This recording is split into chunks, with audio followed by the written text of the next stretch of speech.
It's your boy Sid. Welcome to the Dallas Cowboys for Life channel. Thank you for taking the time to watch. Please don't forget to click that subscribe button below. Big things to come in the Dallas Cowboys for Life channel. Please look out for a video that I'm going to be uploading a little bit after this one. I had the pleasure of doing an interview with the fantasy crew, the winners from the fantasy that I run, the top three winners, and we had the pleasure of having one of the qualifying losers also with us in the video.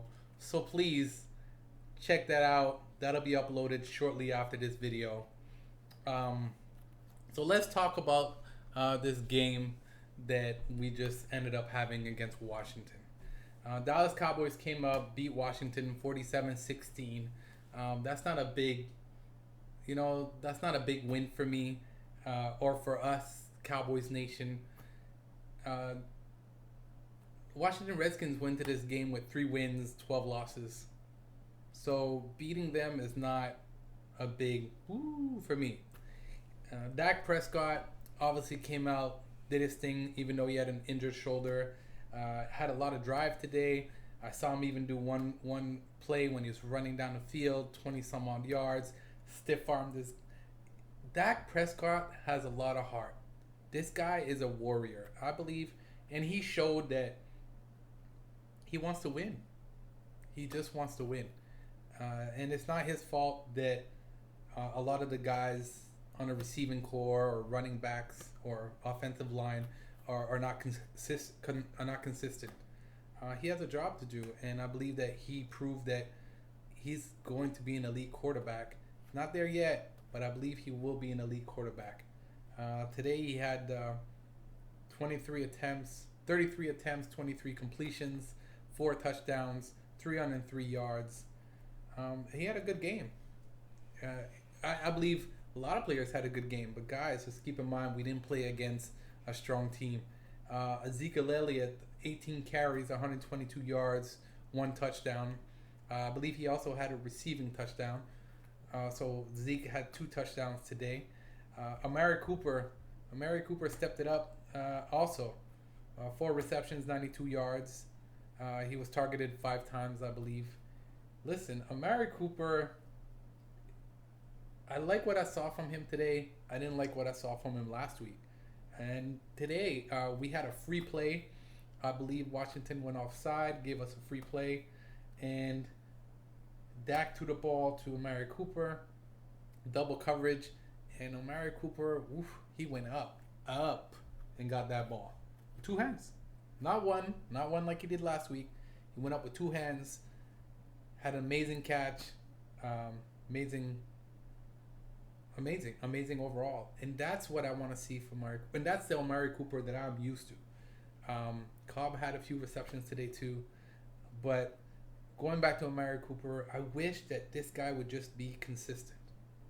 Either he has a good game or he has a bad game. And then sometimes his bad games trump his good games, unfortunately. Listen, Michael Gallup.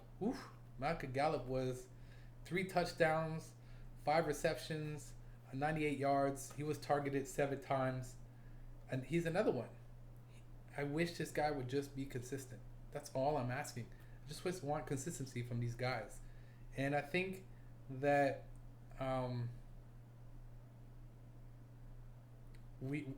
us not making the playoffs is going to help these guys develop into that consistent team that we need going into next year. So that's why today, yes, I'm kind of sad, but it's kind of bittersweet as well because I believe that we need to make some changes going forward. Jerry Jones, listen, pay Dak his money. Pay him his money. I believe that Dak is worth what he's asking. Do not franchise tag this guy. Please don't do that because you're going to piss him off. Don't do that. Give him his money. Let's work with him off season, and I believe that he'll be that elite quarterback that the Dallas Cowboys need. And let's fix the shoulder issue that he's having. Let's figure out what it is. let's let that heal and let's start focusing on next year. If you're gonna franchise tag anybody, franchise tag Amari Cooper, because I don't think that we should be negotiating contracts with Amari Cooper. Franchise tag him and let him prove himself next year, and then we'll look into signing him depending on how he does next year. Um, let's concentrate on Dak. Let's give Dak his money, and let's whip some of these guys into shape. Zeke, inconsistent, consistent. He's another one. Back and forth. We paid him his money. He was supposed to do. He didn't look as good as he did the last couple of years. We need to work on that too. And you know, let's talk about the coaching situation, because I believe the coaching situation will help these guys develop the way we need them to develop. Um, I'm torn right now on the coaching situation. There's two things that'll probably happen, and I hope this one doesn't happen. Part of me believes that Jerry Jones will keep Jason Garrett. I don't see Jason Garrett getting fired. It's just I don't know. He seems so loyal to this guy, because and I'll be honest. You know what it is about Jason Garrett? Why I don't see Jerry Jones fire him? Because Jason Garrett doesn't fight back with Jerry Jones. It's yes sir, yes sir, yes sir. Jason Garrett got no backbone. Stands on the sidelines with his little clap and slaps a little bit of ass when things are going okay, but when things are going bad, Mr. Pouty Face, and he doesn't fight back. He has no backbone, and I don't think that he's able to tell these players what to do. That's the problem. So that's why Jerry Jones, fire him. Now here's the other side of the coin that we need to look at. If Jerry Jones fires Jason Garrett, okay, you got to understand something. When a new coach comes into a team, he's bringing his posse with him. When I'm talking about his posse, he's bringing his whole crew, his whole coaching staff. So guess what that means? That means that Jerry Jones not only has to fire Jason Garrett, but he's got to fire a few people. I'd like to see Kellen Moore for another year. I don't think he did so bad for us, so I'd really like to see him stick around. I think, with a few tweaks, he could become a good play caller for the Dallas Cowboys. So I'd really like to see him sticking around. So that's why I'm saying that the coaching situation is iffy. It's very, very iffy. And if a new coach comes in, I want a coach that's going to sit down with Jerry Jones and say, Jerry, I'll coach your team, but you need to stay in your little press box, eat your little popcorn, have your drinks, do your little socializing, sign the checks that I need you to sign, and let me coach my team and let me handle my players. Until a coach could get Jerry Jones to do those things, we ain't making the Super Bowl. I gotta be honest, straight. I don't know how much clearer I can make that, but until that can actually happen, we will not win a Super Bowl.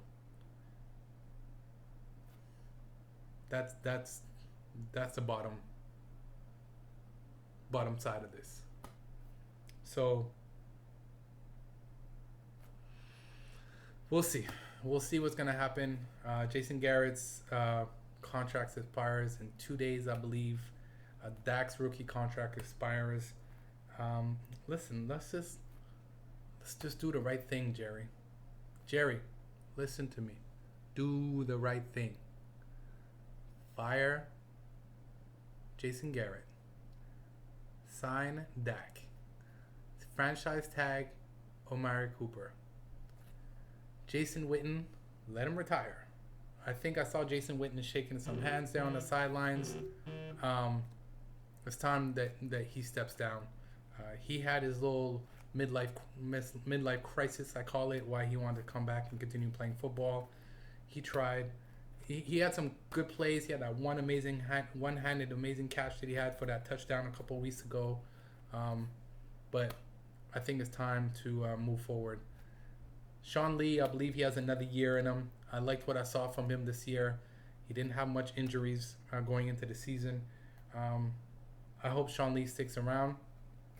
I know Van Der Esch is a big question mark. I think he's going for neck surgery in the next couple of weeks, so we have a big question mark on him. So I'll be in touch. I know the media is gonna have a lot's gonna happen this week. I believe the Browns coach just got fired. I saw that already. So a lot's gonna happen this week with the teams that did not make the playoffs, and I hope that the Dallas Cowboys are one of the teams that fire Jason Garrett this week. That's what I'd like to see. Please don't forget to click that subscribe button below. It's your boy Sid, and I'm out.